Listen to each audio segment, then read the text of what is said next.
Hello and welcome to Unacademy, a one stop destination for the English medium civil services aspirants. A very good morning and welcome to the daily Hindu news analysis. So, let's begin our discussion by first looking at the topics that we are going to discuss. From the Delhi edition of the Hindu, I have chosen a total of 7 important articles for a detailed and comprehensive analysis so that you don't have to go back and read the newspaper again. So let's get started. But before we take up the discussion, I have a very important announcement. Since many students find current affairs to be extremely challenging when they prepare for UPSC, prelims, and mains, we hope to simplify your current affairs preparation by launching a free initiative to help you cover monthly current affairs. This initiative will start from this Saturday, from 26th of July, and will continue every weekend, every Saturday and Sunday from 11 a.m. to 1 p.m.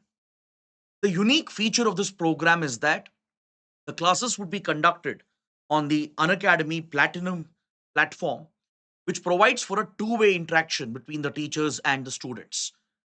It ensures the teachers can hold the students accountable and the students can have a much better offline sort of an experience in an online format.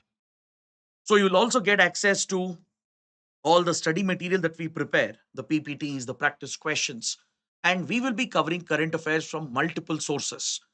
So do ensure you make full use of this free course, which we are launching from this Saturday. And those interested can click on the link provided in the video description. And if you want the PDF of the Hindu analysis, please scan the QR code on your screen. I will be sharing the PDF over here after the session ends. Now let's get started and look at the first article from page number 6. This editorial highlights the importance of critical thought and protecting intellectual autonomy, protecting the academic freedom, and how it is equally important to uphold freedom of speech and expression in a democracy. How these basic rights are interrelated, and we are seeing a rapid erosion of these rights across the world as the world becomes more chaotic because of all the conflicts, and as several countries start becoming more conservative and start looking inwards, we are seeing a rapid erosion of critical thought. We are seeing deliberate attempts, majoritarian attempts to curb freedom of speech and expression. And in the process, academic freedom, intellectual autonomy is being erased and destroyed, which is an existential threat for democracy itself. So, this is the argument the writer is trying to make.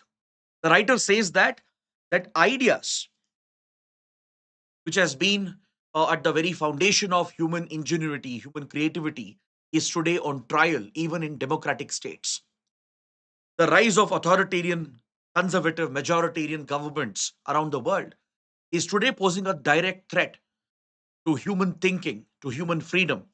And as a result, critical thinking itself is on the retreat. That is the viewpoint of the writer. So the writer says that this concern is especially evident in countries like United States. The US, which has been one of the world's oldest and most stable democracies, is today witnessing a rapid decline of freedom of speech and expression under the policies of Donald Trump, and as well as the majoritarian assault that you can see on the American democracy.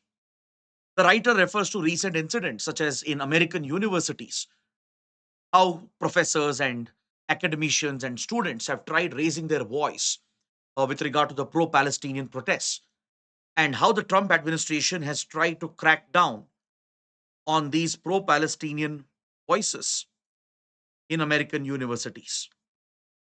Now, take for example how the Trump administration has targeted Harvard University, one of the world's most elite academic institutions, has come under the assault of the US administration, where the president's office has been threatening to cut off funds and place restrictions on the university itself. And even going all the way, all the extent to prevent foreign students from taking admission in such universities. Last year as well, we saw attempts at various American universities to arrest and detain students, for example, at Columbia, in Ohio, and other places, where pro Palestinian protesters, including students and teachers, were detained and arrested. Many foreign students have even lost their immigration status, their visas have been revoked. So, this, according to the writer, represents a very alarming, dangerous trend in any democracy. We have seen such similar trends in many parts of the world, in parts of India as well. For example, recently in India, a professor from a well known university was arrested, and the criminal charges remain against him even today because of something he posted online during Operation Sindoor. Just because he was raising a critical voice, criminal charges have been filed against academicians and they are being lodged in jails. Whenever college campuses and university campuses have become centers of protest against the government and government policies, we often see these questions being raised by the majoritarian push, where allegations are brought up that anybody who questions the government or stands up against any government policy is often branded as an anti national. An attempt is made to create that sense of uniformity. An attempt is made to take action against those who have a different viewpoint. So, when this is done, according to the writer, this has a chilling effect on free speech.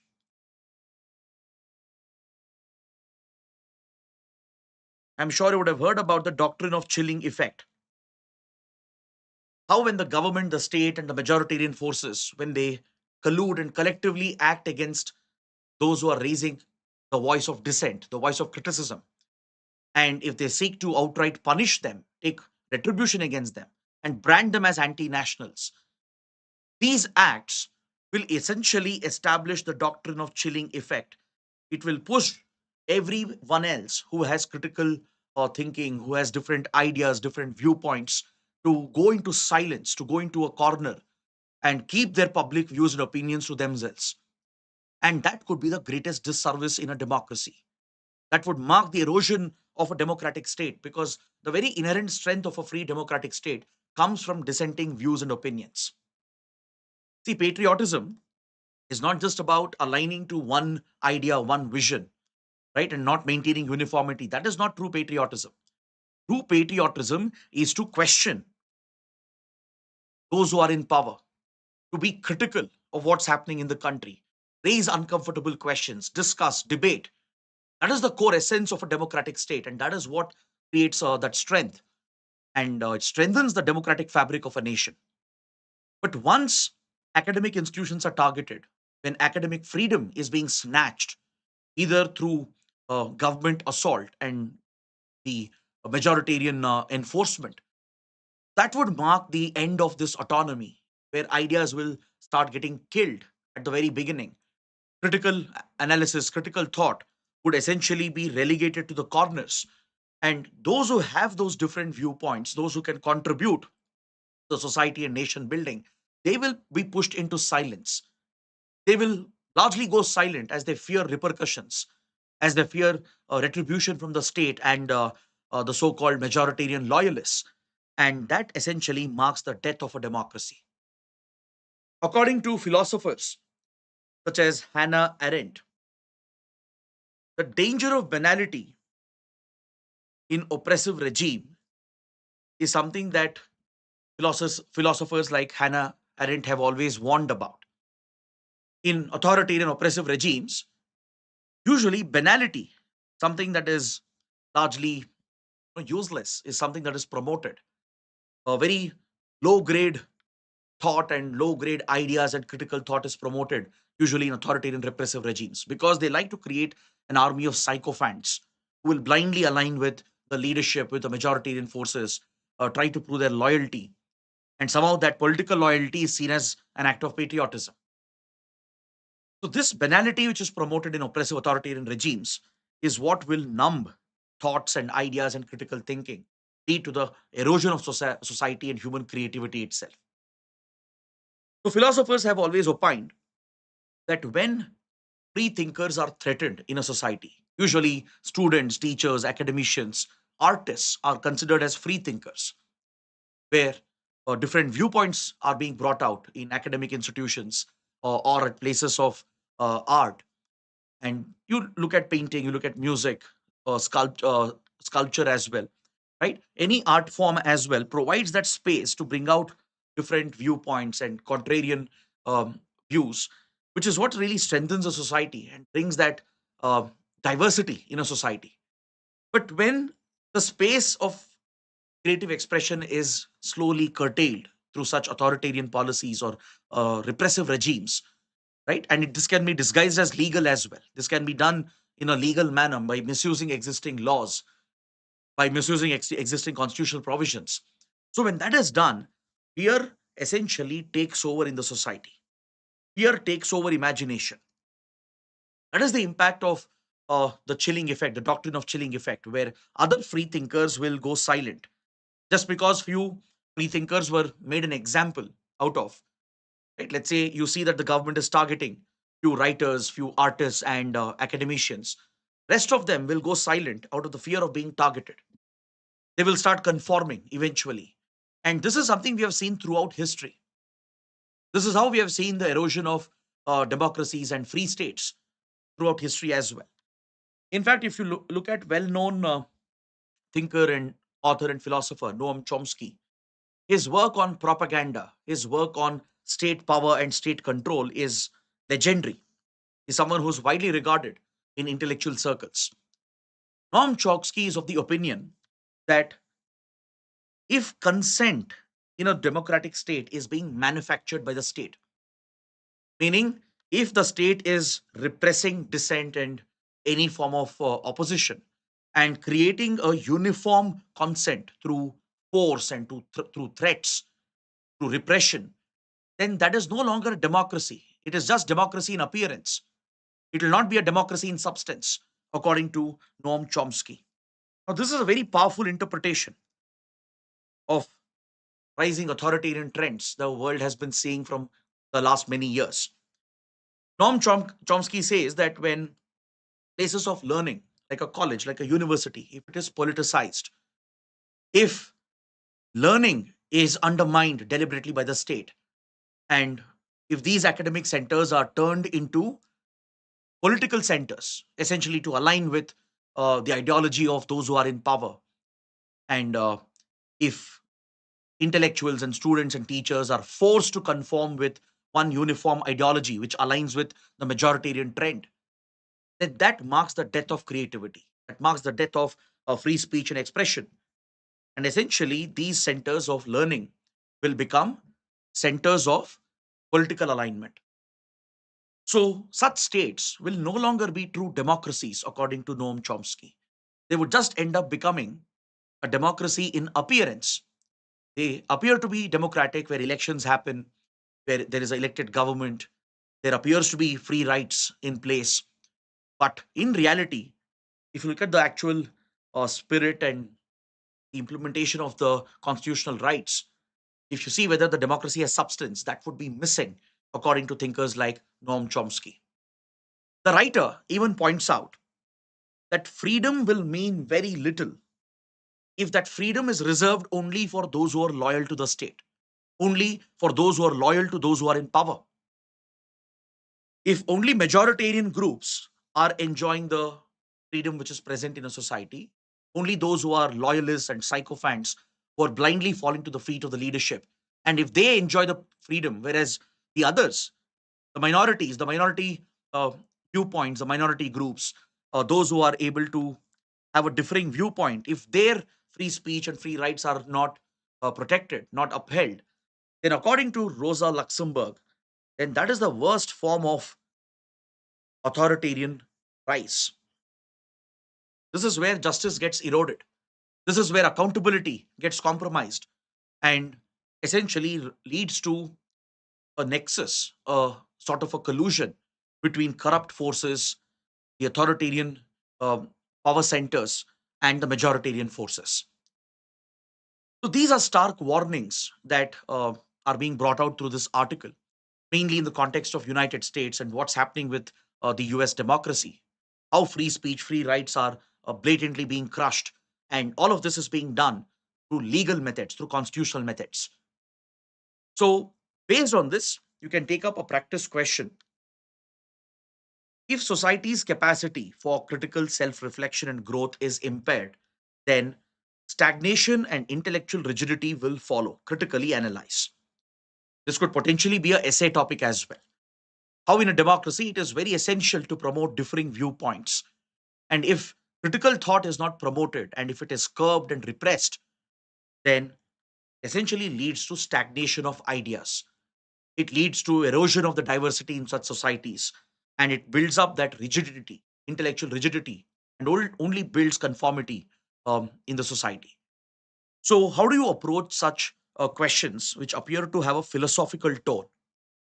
So, this is where you need to rely a little bit on, um, you know, the thoughts and thinking of well-known philosophers, well-known writers, and activists.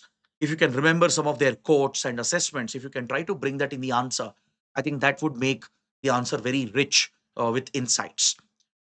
So, for such questions, what you can do is start out with an introduction talking about the importance of freedom, the importance of constitutional democratic values, such as upholding critical thought, the importance of dissent in a democratic state. So, you can take a couple of democratic values which should be there in a constitutional democracy and try to highlight their importance. What is the role of dissent? How does it help in maintaining accountability, keeping the authorities under check? How is freedom critical in a democratic state? Just a brief introduction on a couple of constitutional democratic ideas. Then, in the body, discuss the threats for these rights. Maybe give a couple of examples, maybe one from the Indian context, one from the global context, right? Couple of examples to explain how the curbing of intellectual freedom is being seen and how this could be a threat for democracies. And then bring in at least one philosopher, one thinker. Because when you're covering so many subjects, either in your optional subject or when you're reading ethics, right, or when you're going through current affairs, you will come across the thought and thinking of few philosophers at least. So if you can make a note which is relevant and try to bring that in the answer, like the views of Rosa Luxemburg, the views of Noam Chomsky, right? Views of Dr. B.R. Ambedkar on the importance of upholding such rights and academic freedom and intellectual autonomy, right? Just one or two views like this to back up the argument, to explain why this is critical and how majoritarian uniformity and loyalism will only create uh, the doctrine of chilling effect, right? And how people with dissenting voices will be pushed into their private space. They would be scared to come out and speak, right? Try to illustrate that. Try to, stress on the point that when there is repression, right? If it is done through legal constitutional methods, and if there is a deliberate targeting by the state and majoritarian forces of dissenting voices, that could end up weakening democracies. And then take a good conclusion. Try to conclude the answer by maybe presenting a warning how these threats can erode democracies, but also try to bring some balance, try to sound a little optimistic. You can point out that in India there are constitutional checks and balances to keep such trends under check, because eventually we have seen world over as well that any such rise of authoritarianism would eventually self correct, as societies will eventually find their voice. There would be the courageous leaders and activists who will emerge out of that repression. Now, for example, look at India's emergency period, the darkest hour of Indian democracy, and how it gave birth to a new breed of leaders who would stand up against authoritarianism. So try to provide that hope, that balance, right? And be careful not to take any political sides, not to show any political bias in such sensitive topics. So, based on what we have discussed, the approach that I've given, see if you can write a good answer and please post your answers in the comment section. Now, let's look at the next article.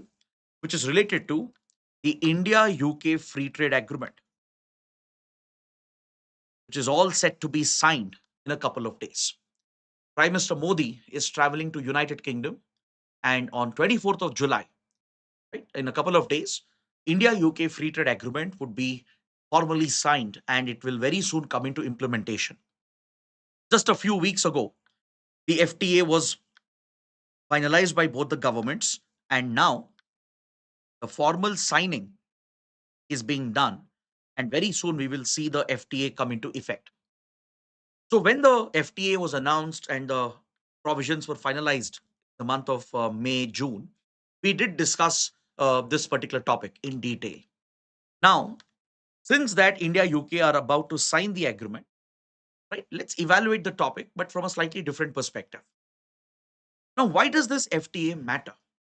See, United Kingdom is a key market for India. It's a key market for our exports. The UK has a very strong Indian community, in diaspora, extremely strong and influential, right?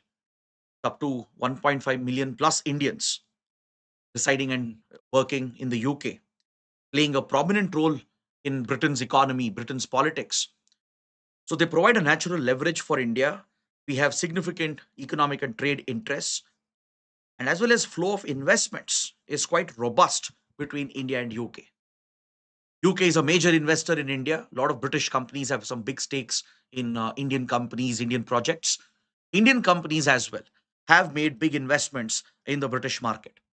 Take, for example, Indian conglomerates like Tata, right? Their investments in Jaguar Land Rover, uh, or companies like ArcelorMittal, Vedanta Group, right? And even Indian tech companies like Infosys, TCS, Wipro, they all have major stakes in the British market. And this is a partnership which is truly mutually beneficial. Cities like London, the major financial hub, a global financial hub, which can drive investments towards India, bring more capital into our capital market, bring foreign direct investment, especially which is needed for infrastructure creation in India, and also learn from each other's best practices, focus on scientific research, technology, innovation. So these are some focus areas, priority areas for the two sides. Ever since Brexit, ever since UK exited European Union and left the EU Common Market and Customs Union, it has been a top priority for India to work out a FTA separately with the UK. We are parallelly negotiating a FTA with European Union known as the BTIA, the Broad-Based Trade and Investment Agreement. But this FTA, which we are negotiating with the EU, has been going on for many years and it has hit a dead end.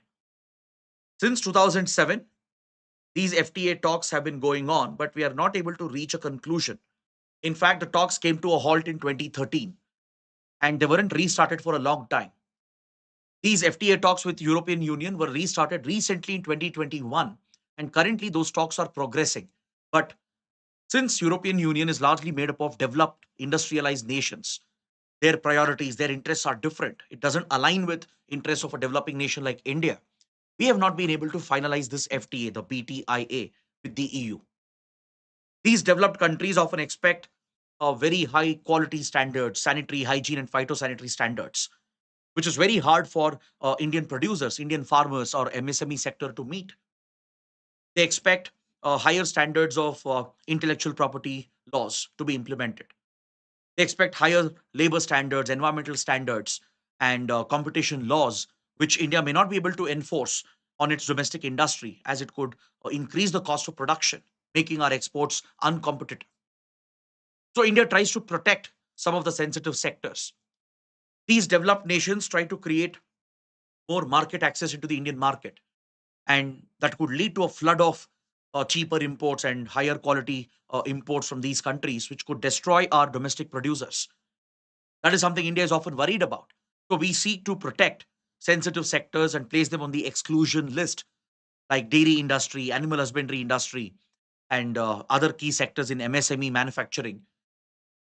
So this is what leads to a tussle between a developing nation like India and developed industrialized countries, which are part of markets like European Union. That's why we have a lot of disagreements. It's not easy to work out a trade agreement. But with the UK, we managed to strike a FTA in just a span of 3 years. We did the same with Australia as well. In 2022, India, Australia have signed a limited trade agreement. So with Australia, we established a major trade agreement with a developed economy. And now with the UK, India has done it again by bringing out an FTA that was worked out in just around 3 years, which addresses the needs and demands of both the sides. See, UK is one of India's top trading partners, and so is India, a top trading partner for the UK. So there are a lot of mutual benefits to be derived out of this. So this FTA, which is all set to be signed in a couple of days, will be implementing a duty-free access system to each other's markets. Most of India's exports, almost 99% of India's export products to the UK market, will be enjoying duty free access very soon. Even British exports to India will gradually be provided duty free access into the Indian market. Initially, around 85% of British exports into India will enjoy lower tariffs. And over a period of time, as stated under the agreement, the tariffs will be reduced and it will eventually come down to zero duty or duty free access. So, this will significantly enhance the bilateral trade volume. The two countries are expecting to double the bilateral trade volume, and this could directly translate into millions of jobs in both countries. As export oriented industries will receive a boost, particularly India's labor intensive sectors like textiles, furniture, gems and jewelry, even pharmaceuticals. These labor intensive sectors in India will get a big boost due to the jump in exports, which will end up creating several jobs in the Indian market and as well as in the British market. The trade agreement is also looking at mobility and migration to address visa immigration related issues, which has become a hurdle for Indian students, Indian professionals, especially the skilled workers from India who seek professional jobs, white collared employment in the developed market of United Kingdom. So this will create a much simplified visa immigration regime, which is going to be beneficial for our students and skilled workers and professionals. At the same time, it will help UK tackle the threat of illegal migration from India because many developed countries across Europe, even in North America, Australia as well, they are dealing with large scale illegal migration from India in the recent years. As lakhs of Indians are trying to enter developed countries through the illegal route, it has become a major concern for developed nations to arrest the rising trend of illegal migration from India. These mobility migration partnerships through such trade agreements will not only create a easier path for the genuine legal migrants like genuine students and skilled workers, it will help filter out these illegal migrants, reduce the burden of illegal migration on these countries. It'll help them to deport these illegal migrants back into India.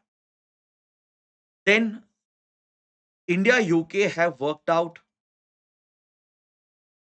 provisions related to investments to drive investments in key sectors, which can help in driving growth on both sides of the market. So, in this regard, the writer mainly talks about the GCCs, Global Capability Centers, which stand to benefit immensely because of this free trade agreement. See, a Global Capability Center, a GCC, is essentially a technology hub, a knowledge hub. These are like tech parks, often, which are strategically located in important cities with adequate support from the government. And these are places of research and development.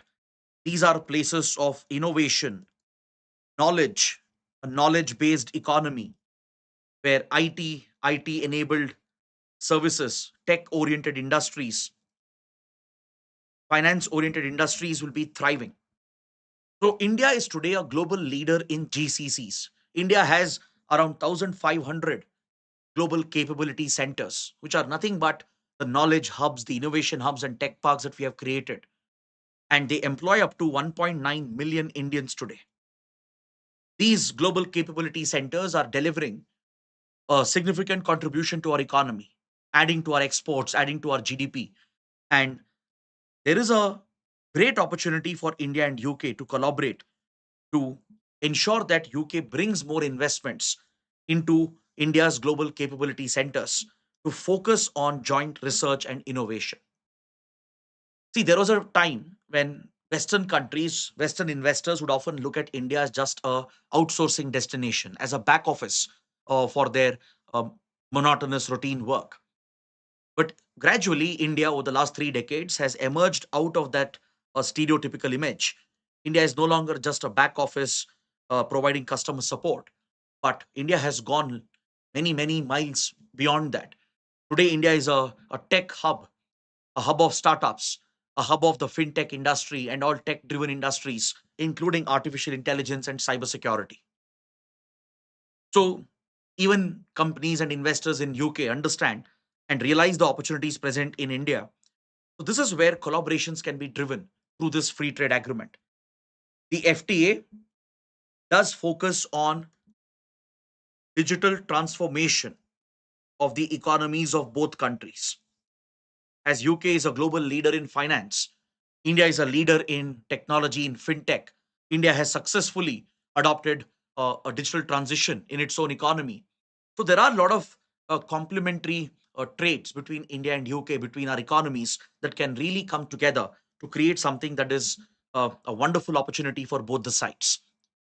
So the writer strongly believes that this FTA will not only increase exports on both sides and boost trade and create more jobs, but it could create a new transformation in the digital space if the two countries leverage the global capability centers and if British investment can be channeled into the tech and knowledge hubs in India.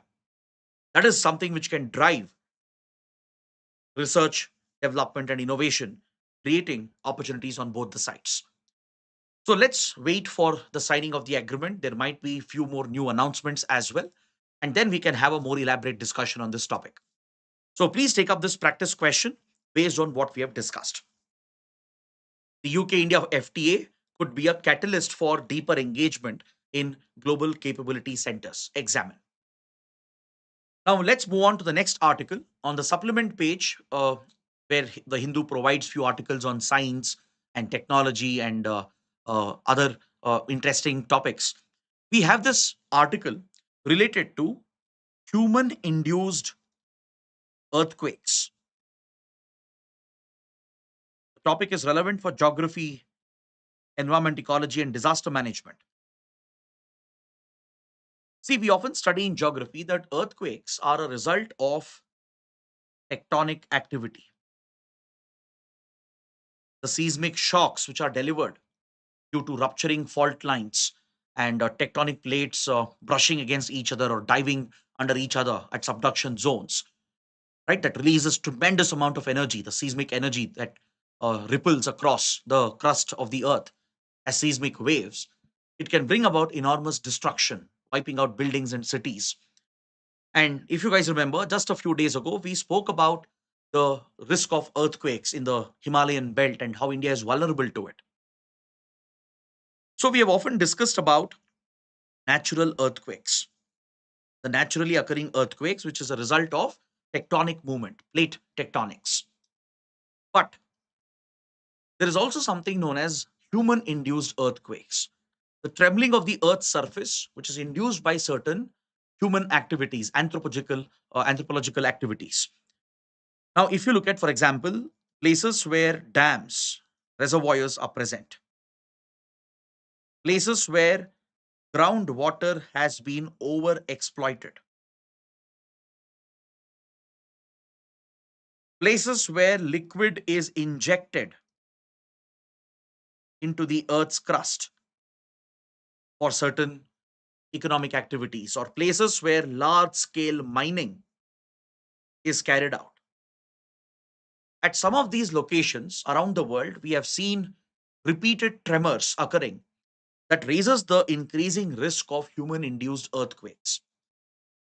See, the science behind this was many years ago debatable. Many geologists wouldn't believe that these human activities was capable of inducing these tremors in the Earth's crust. But today there is growing evidence to clearly point out that at some locations, especially at fault lines, at known fault lines, if these mega projects, if such overexploitation is being seen, then it could become one of the factors contributing to the tremors and the seismic shocks seen in some parts of the world. Now, please don't automatically assume that wherever dams and reservoirs are present, that earthquakes will occur. No, that is not going to happen, right? Current evidence and geological data doesn't indicate that. But there are few vulnerable locations. There are few existing fault lines where such projects, when they come up, when there is a regular loading and unloading of water and the weight essentially changes on the surface regularly, because that's what happens in a dam, in a reservoir, where water is stored all of a sudden during the rainy season in just few days, and the water is let go later in just a few weeks. So this quick unloading and loading of the weight, right, in certain parts of the crust is what leads to changes at fault lines, resulting in the release of the energy which is pent up, causing these mild tremors and shocks and triggering these mini earthquakes. So it will not happen at every dam, at every reservoir. It is restricted to some places where existing fault lines are already present, meaning there are many other causative factors, and these human induced factors will only accelerate these events. Same with regions where groundwater is often overexploited. In places where there is excessive dependency on groundwater, and if the groundwater table is constantly being loaded and unloaded, right? Again, every rainy season, during percolation of water, the groundwater table recharges. And if there is any sudden lifting of this water for irrigation, for drinking purposes, you will see changes in the Earth's crust. And where existing fault lines are already present, this could become a contributing factor for additional tremors and seismic shocks. Same with areas where mining activity and other economic exploration activity is carried out, where liquids are injected the crust, it could have the same impact.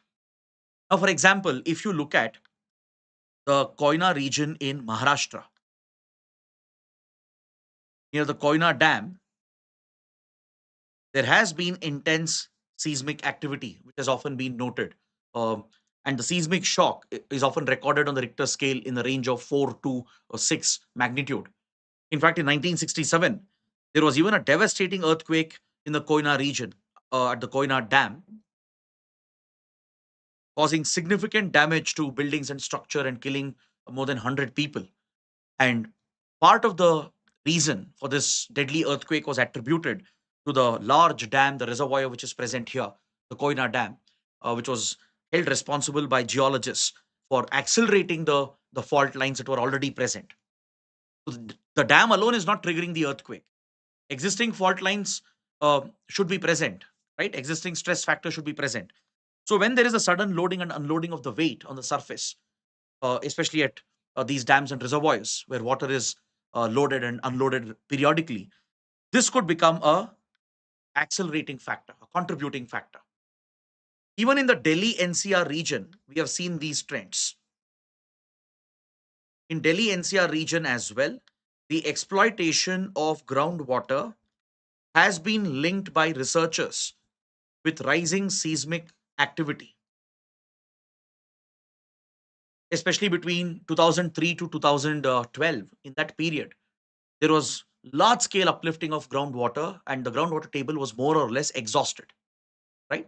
Tube wells and bore wells were running dry across the Delhi NCR region. And this coincided with increased seismic activity, where minor tremors would be registered in the range of 4, 4.5, a magnitude on the Richter scale. While these are minor shocks, it may not have a major impact. But in a crowded, dense city like Delhi, even a quake in the future of 5, 5.5 magnitude can cause significant damage. That is something planners and disaster management authorities should account for. But Post 2014, these seismic shocks and tremors in Delhi region has gone down because we have seen a restoration of the groundwater table, and we have seen the return of some balance in the Earth's crust around the Delhi NCR region. Now, can you believe even climate change, global warming, has been linked with these induction of human-induced earthquakes? Studies have established that the melting of glaciers, melting of ice caps, which introduces massive volumes of water, it can cause significant changes with water flow and the hydrological features on the Earth's crust, the way in which water is frequently loaded, unloaded. And these changes could weaken the fault lines which already exist, increasing the possibility of more earthquakes and frequent tremors. Same with drought conditions and extreme rainfall. See, these are extreme weather events. We associate them with uh, global warming and extreme climatic phenomena. But these extreme weather events, heavy rains, cloud bursts, flash floods, droughts, eventually can contribute to, to the weakening of the crust at fault lines and contribute to more earthquakes as well. For example, in Western Ghats, which is often considered to be much more stable than the Himalayas, right? Given its age and the overall structure, Western Ghats is often considered to be more safer when it comes to the impact of earthquakes. But we have often noticed, researchers have found evidence as well that during heavy rainfall season, during the monsoon months, seismic activity is picking up because of the weakening of the crust due to heavy water flow, which could be a result of extreme weather events triggered by global warming.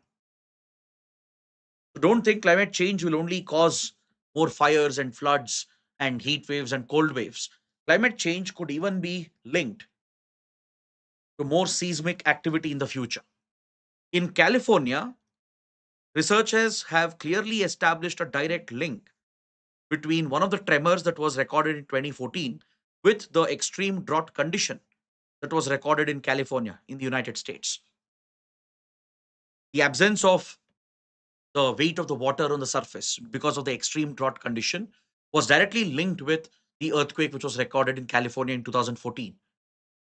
Then we have exploitative activities like mining, which is increasing the risk. We have seen in Northeast India, for example,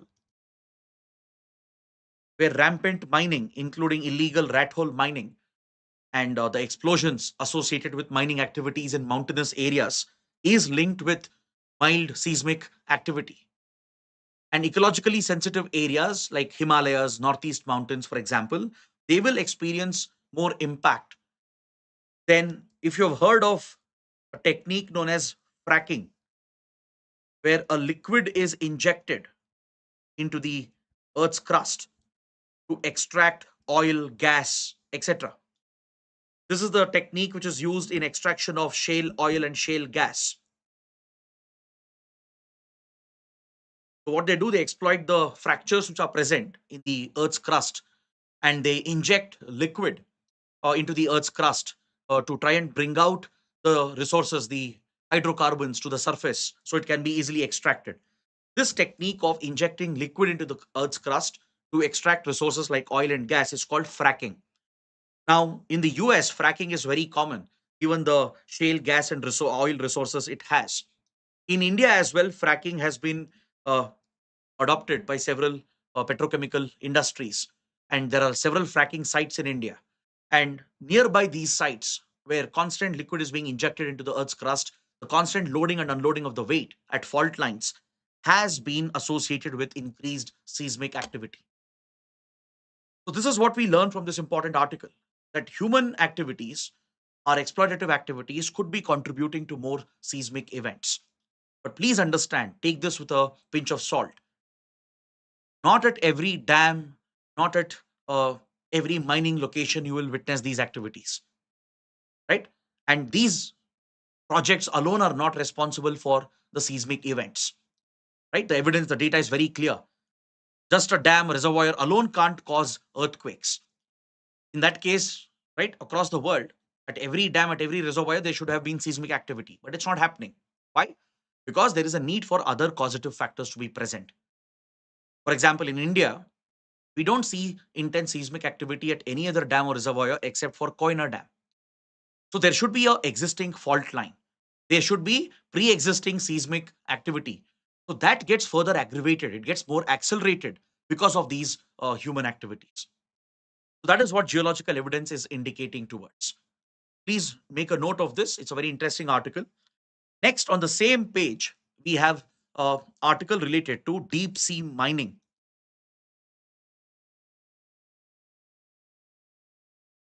See, deep sea mining refers to mining minerals that are found on the seabed, considered usually to be present below 200 meters, the surface of the seas and the oceans, where light essentially doesn't penetrate.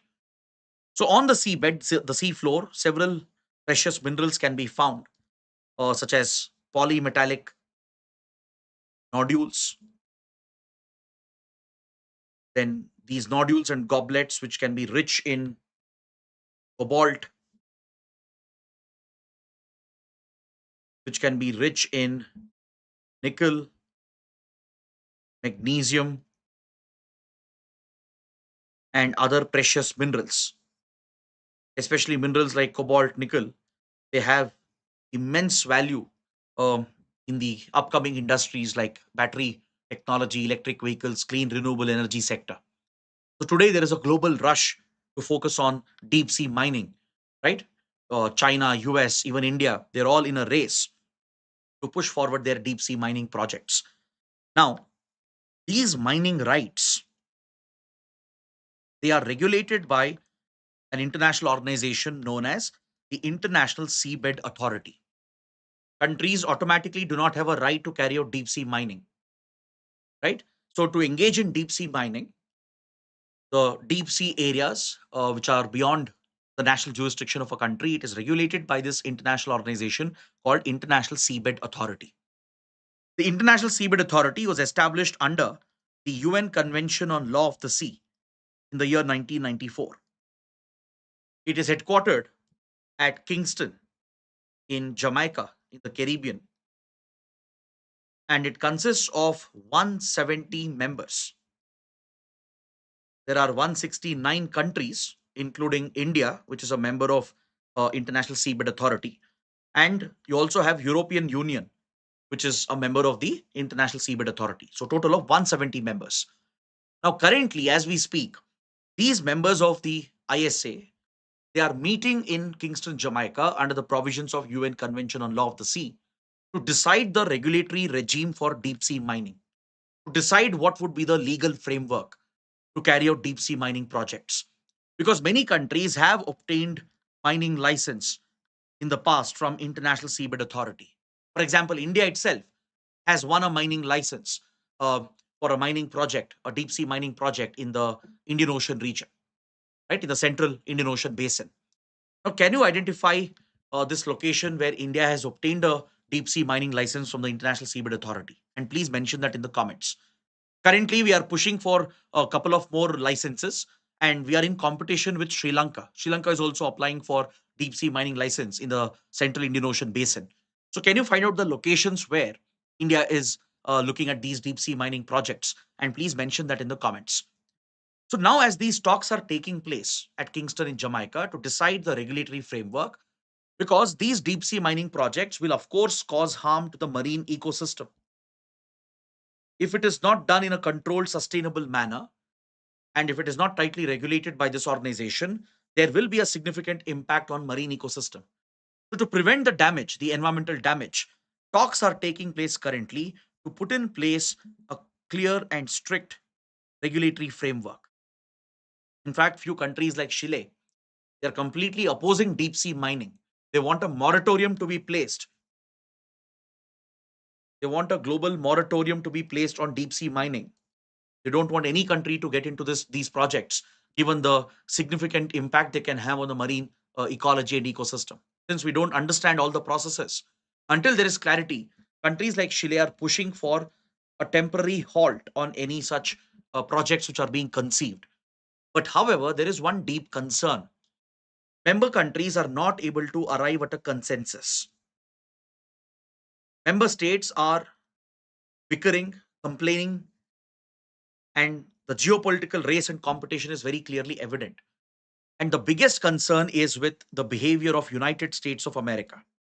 The USA has not signed the UN Convention on Law of the Sea. It's not part of the international regulatory framework which the International Seabed Authority is trying to work out. So USA is unilaterally going ahead to take up certain deep sea mining projects, which is deeply concerning for the world, especially under President Trump. President Trump has shown blatant disregard for the international rules and the rules based order. He has discarded the UN clause system as US is not a signatory to it. He has even urged American private corporations and mining firms to get started with deep sea mining projects, stating that US government will issue the license rights. The national governments do not have this right, do not have this authority, because the jurisdiction of a state, the jurisdiction of a state is limited to its territorial waters and contiguous zone, and economic rights extend up to a country's exclusive economic zone. Now, beyond a country's territorial waters, when you enter international waters, your rights are already limited and restricted by the UN Convention on Law of the Sea. And once you cross the exclusive economic zone, country will lose the economic rights as well. So, coastal state can claim economic jurisdiction only within its EEZ, which is seen as part of national jurisdiction. So, beyond EEZ, beyond national jurisdiction,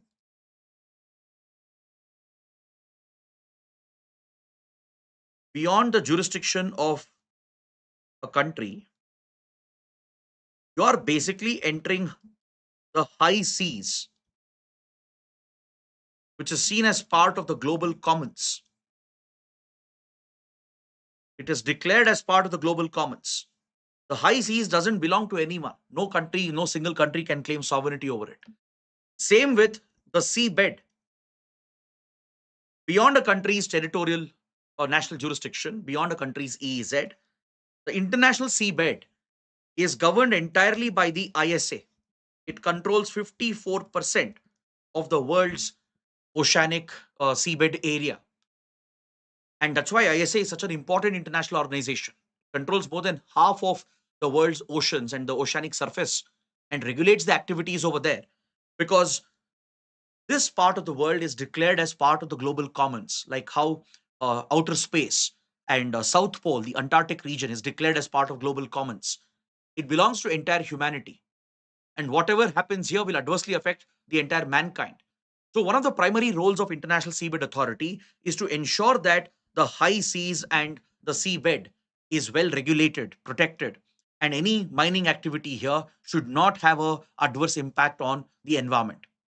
So, only ISA has the rights to issue the mining license. And right now, it is negotiating with the countries, with the members to work out a framework. But US is bypassing this under President Trump, and Trump is saying that he will issue licenses for American companies to get started with deep sea mining projects. So, any such move by the United States will be blatantly against international law. It threatens the high seas and the international jurisdiction which is recognized when it comes to the seabed, and it could destroy the global commons. And you can't allow one country to be threatening the interests of the entire humanity. So that is why there are serious concerns being expressed. A lot of tensions have been seen at the talks which are going on in Jamaica, where countries are at loggerheads, right? They're all in a race, a geopolitical race of sorts, and US is doing its own thing parallelly, right? It's not even participating in the talks. And Trump has said that the US government will issue those licenses to, go out and venture out into the high seas and explore the seabed. So this is a emerging area of competition. As I said, US and China and other players as well, Japan, Russia, India, many others are competing in the deep sea mining domain. So please watch out for this development. Let's later discuss the outcomes of the current talks which are going on for deep sea mining regulations. The International Seabed Authority is trying to work out a code, a legal framework for the world for deep sea mining, to regulate deep sea mining. But the disruption we are seeing and the violations we are seeing is something that is a matter of concern. So now let's look at the prelim section and let's wrap up the discussion for today. There's a very important development in Indian polity.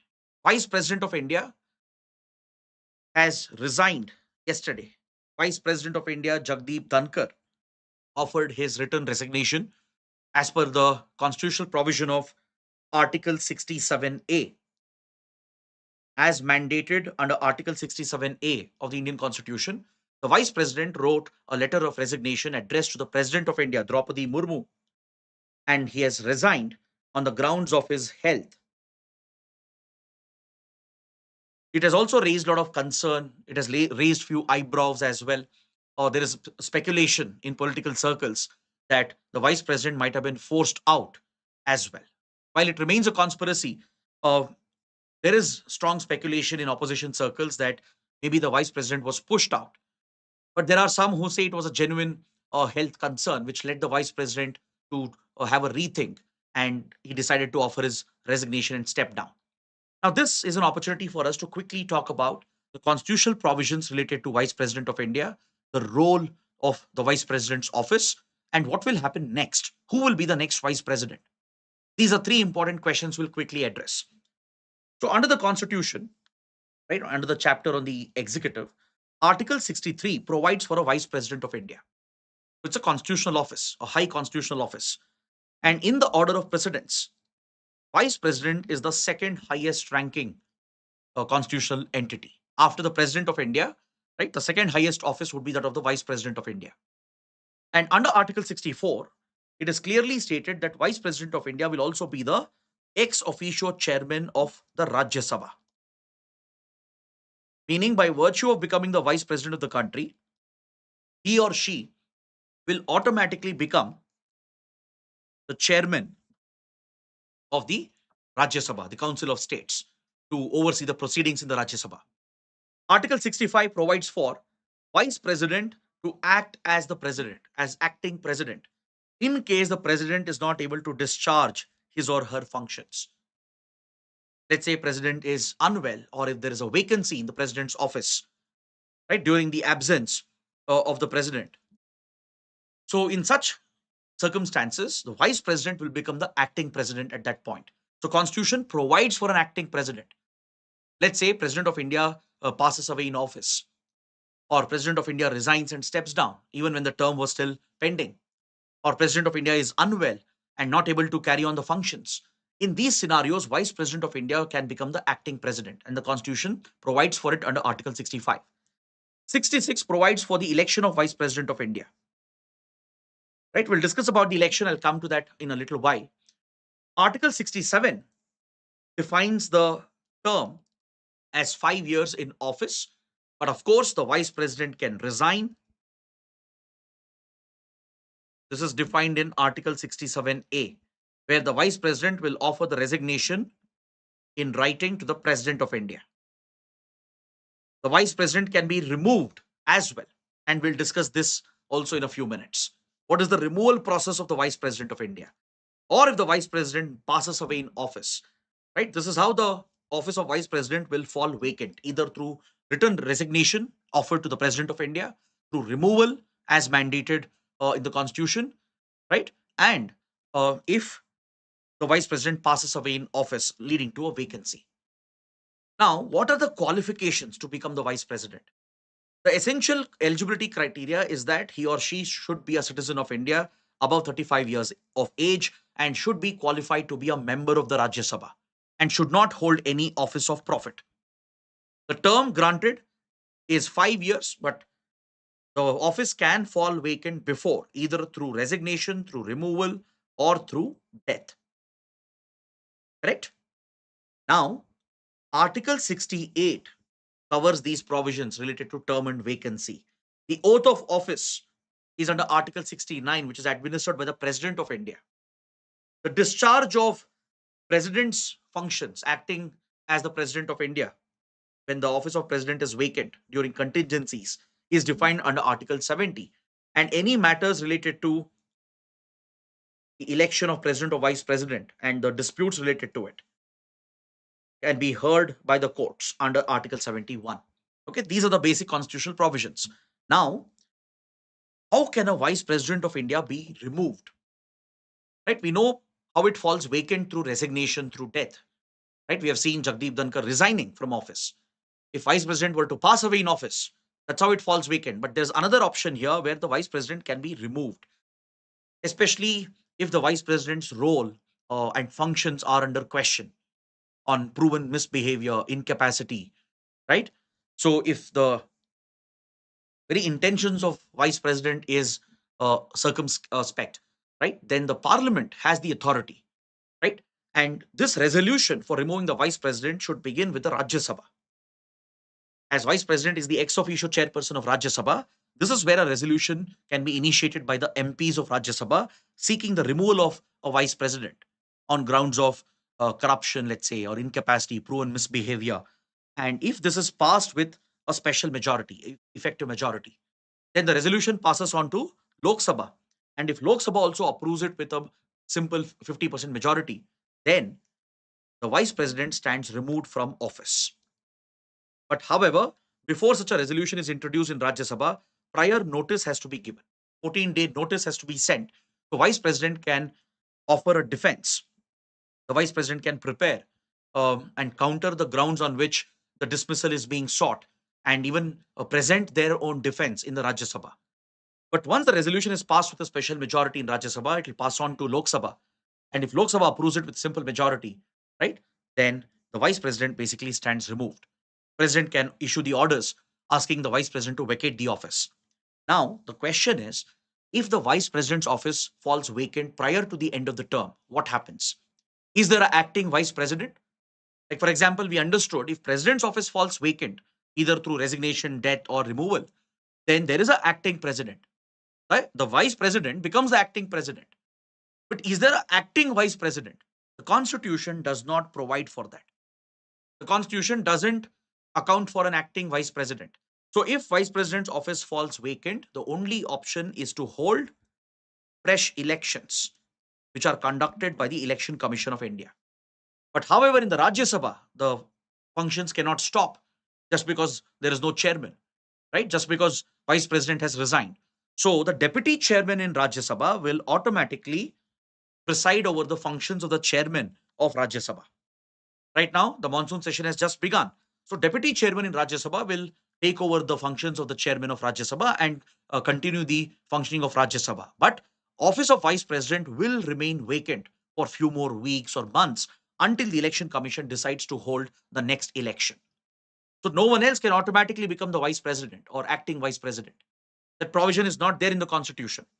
So Election Commission of India will hold the elections in a short while as per the provisions outlined under the Presidential Vice Presidential Elections Act of 1952. In case of president, there is a time limit. The constitution mandates a deadline of 6 months that if president's office is vacant, it has to be filled through next fresh elections within a period of 6 months. But in case of vice president, there is no such fixed deadline. Constitution does not prescribe any deadline. It only says as soon as possible, Election Commission should hold the elections to fill the office of Vice President of India. So now, if a Vice President is elected, if fresh elections are held, that new Vice President will enjoy a full term. The Vice President will not just fill the remainder of the term.